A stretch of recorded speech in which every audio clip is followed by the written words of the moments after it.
السلام عليكم ومرحبا بكم في قناتي. ان شاء الله تكونوا بخير وبصحة جيدة ان شاء الله. اليوم جيتكم بطاجين الرخام على طريقتي، على حسب واش نعرف شوية وعلى طريقتي شوية لمساتي.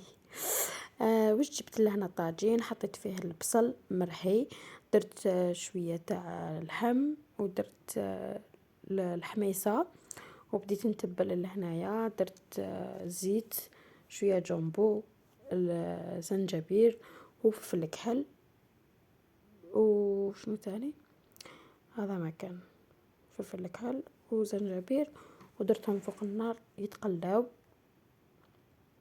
ما نملحوش بزاف باسكو لاصوص مش راح تكون بزاف. شويه تاع زبده ولا مارغرين ونخلوهم يتقلاو لنا مليح. توجور ندير هذاك شويه تاع الماء باش التوابل ما يتحرقوناش، ومن بعد كي يتقلاو ونمرقوا ونخلو هذاك اللحم يطيب. وهنايا جبت الفيونداشي، درت له شويه بصل، شويه معدنوس، درت شويه تاع جامبو، ملح، فلفل كحل، زنجبيل، وهذا ما كان.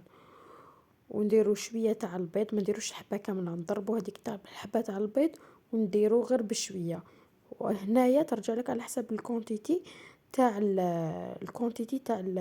الفيونداشي اللي عندك، اللحم مرحي اللي عندك.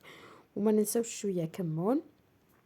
هادوما درت هنا تاني تابل تاع الفرماج.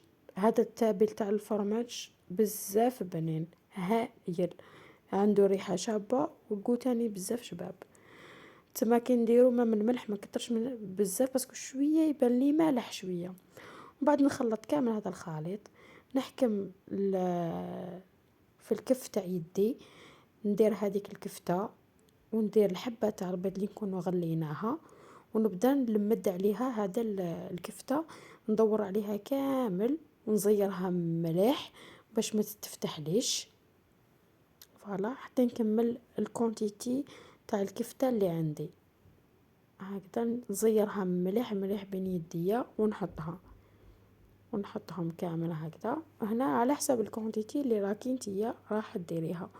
وهنا بعد ما تقلات هذاك البصل وكامل تقلاو اللحم وكاع، نمرقوا ونخلو اللحم تاعنا يطيب.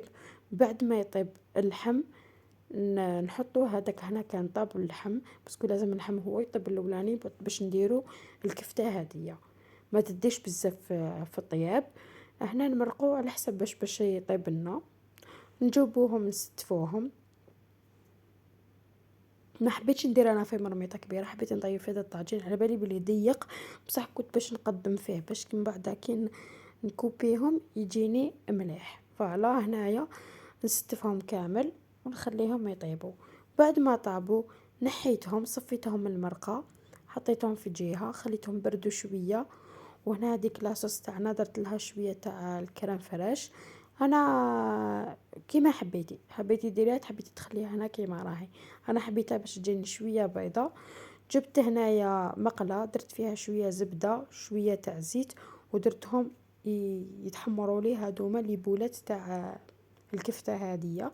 بعد ما تحمروا وبردوا كوبيتهم، قطعتهم هكذا دوائر، ومن بعد جبتهم في هذا الطاجين، ستفتهم وحطيتهم. وكما راكم تشوفوا هذا هو طاجين الرخام تاعنا، وصح بنين هايل.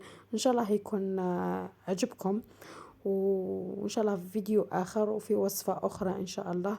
وان شاء الله نجرب معكم كاع الوصفة اللي تعجبني ندي الوصفة ونديرها معاكم. وبقوا على خير والسلام.